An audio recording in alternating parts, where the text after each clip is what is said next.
Il y a quelques temps, il y a une semaine de ça, il y a quelques jours, il y a 3 lunes, il y a quelques jours de ça, j'étais en train de parler avec un de mes potes entrepreneurs qui me demandait comment est-ce que tu fais pour définir tes KPI pour tes équipes commerciales. Donc les KPI, c'est les indicateurs performance clés, les indicateurs. Oh putain! Les KPI, c'est les indicateurs clés de performance. Donc c'est des métriques qu'on va pouvoir mesurer afin de définir si les objectifs sont atteints ou non. On va boire un peu d'eau.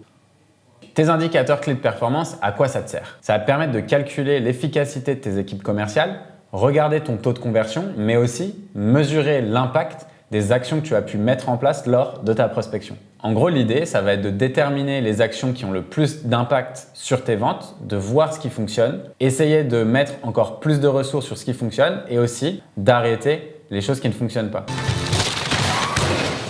Comment est-ce qu'on choisit ces indicateurs clés de performance? Donc, le choix des KPI, ça va être évidemment dépendant de chaque entreprise, mais pour les commerciaux, on se rend compte qu'il y a des choses qui sont quand même assez communes. L'idée, de toute façon, et une règle d'or à respecter, c'est de ne pas avoir trop d'indicateurs clés de performance parce que sinon les équipes ne s'y retrouvent plus. Moi, je conseille d'en avoir entre 5 et 10 maximum. En gros, lorsque vous déterminez vos indicateurs clés de performance, il faut que ça suive un funnel. Donc un funnel, c'est un entonnoir, l'entonnoir de vente. Donc on va passer par plusieurs étapes. Donc en haut, c'est le nombre de personnes que vous avez contactées ou que vos commerciaux ont contactées chaque semaine. Ensuite, c'est le nombre de personnes qu'ils ont vraiment rencontrées. Donc s'ils ont fait une démo, un rendez-vous client, etc. Ensuite, en dessous, c'est le nombre de ventes qu'ils ont réussi à closer, donc à signer. Et enfin, c'est les clients existants qu'ils ont réussi à upseller, c'est-à-dire des clients que vous aviez déjà pour lesquels on a réussi à vendre des services en plus. Ça, du coup, c'est tous les KPI qui vont être liés directement aux ventes et par conséquent à la croissance du business. D'autres KPI qui sont très importants pour vos commerciaux, ça va être les posts LinkedIn qu'ils vont faire par semaine, le nombre de personnes avec qui ils ont réussi à faire du networking et potentiellement combien de nouvelles connexions ils ont ajoutées sur LinkedIn. Comme vous avez vu, j'ai déterminé 2 types de KPI. On va avoir ce qu'on va appeler les soft KPI, donc ça va être tous les indicateurs de performance qui n'ont pas un lien direct avec le business et les hard KPIs qui, eux, vont avoir un lien direct avec le chiffre d'affaires généré. Et la question maintenant que vous devez vous poser, c'est d'accord, merci de m'avoir donné les KPI essentiels, mais comment est-ce que je fais pour mettre des chiffres à côté de ces indicateurs de performance? Ce qui est ultra important, c'est qu'en tant qu'entrepreneur, vous ayez au moins fait une fois pendant 1 ou 2 mois le process. Mettez-vous à faire de la vente si vous vous lancez. Regardez combien de meetings vous arrivez à booker par semaine. Regardez combien de personnes vous arrivez à rencontrer. Regardez combien de personnes vous arrivez à ajouter sur LinkedIn, etc., etc. Au tout début de l'Emlist, j'ai passé quasiment 1 an à faire énormément de ventes. Donc toutes les semaines, j'allais faire de la prospection, je rencontrais des nouvelles personnes, j'essayais de faire des démos, je closais, etc., etc. Arrête de dire etc. Je faisais des démos, je closais, je faisais tout le cycle de vente. Et ça, en fait, ça m'a permis de savoir les chiffres qui étaient atteignables ou pas atteignables.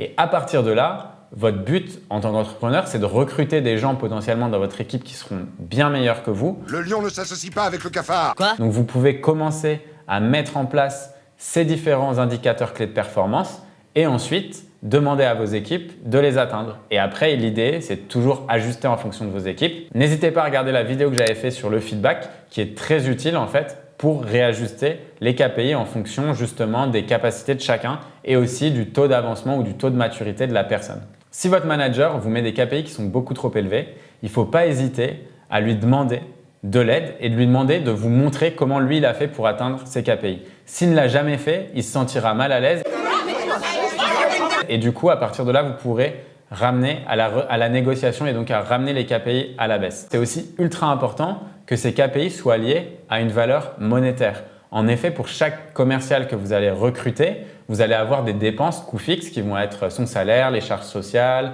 mutuelles, etc. Bref, on va dire le package salarié, les outils que la personne utilise et évidemment le coût du matériel informatique, les bureaux, etc. pour une personne en plus. Donc tout ça, il faut que vous définissiez combien ça vous coûte. Il faut que vos KPI découlent de ce prix-là. Donc si par exemple au total votre entreprise dépense 6 000 € par commercial par mois, il faut que typiquement votre commercial par mois vous rapporte plus que 6 000 €. Donc il faut faire en sorte que les KPI suivent. C'est ultra important parce que souvent, on se rend compte, et notamment chez les boîtes qui ont levé beaucoup d'argent, qui ne font pas vraiment ces calculs-là parce qu'ils veulent à tout prix booster la croissance et qu'ils oublient donc le point le plus important, la rentabilité. Et par contre, on se retrouve avec des KPI qui n'ont aucun sens, qui sont beaucoup trop bas et donc des commerciaux qui ne sont pas rentables. Et dans ces cas-là, en fait, c'est juste la stratégie qui doit changer.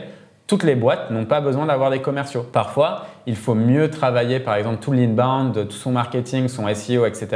D'ailleurs, si c'est un sujet qui vous intéresse, n'hésitez pas à me le dire en commentaire, afin justement de réussir à récupérer plus de clients de façon naturelle et sans besoin de faire de prospection. J'espère que cette vidéo t'a plu. N'hésite pas à la partager avec des gens qui sont en train de mettre en place des KPI ou avec ton manager si tu trouves que tes KPI ne sont pas assez bien ajustés. Et je te dis à très vite. Ciao!